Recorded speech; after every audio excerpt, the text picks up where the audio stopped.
Welcome to the Maths Zen. Today we are going to solve an Olympiad problem step by step.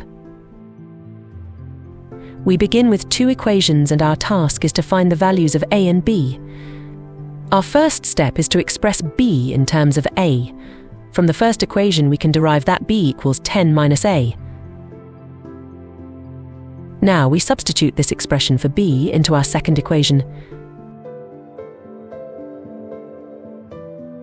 which is the a times whole 10 minus a equals 24. After expanding this, we get this quadratic equation. Let's rearrange this into standard quadratic form, which is the a squared minus 10a plus 24 equals to 0. To solve this, we'll use the quadratic formula where x equals negative b plus, or minus the square root of b squared minus 4ac, all divided by 2a. Now, substitute the coefficients. In our equation, a equals 1, b equals negative 10, and c equals 24. Substituting these into the formula, we get. Let's simplify the expression. A equals 10 plus or minus the square root of 4, all divided by 2.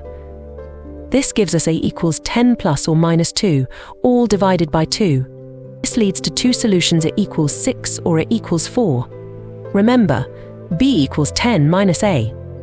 So when a equals 6, b equals 4, and when a equals 4, b equals 6.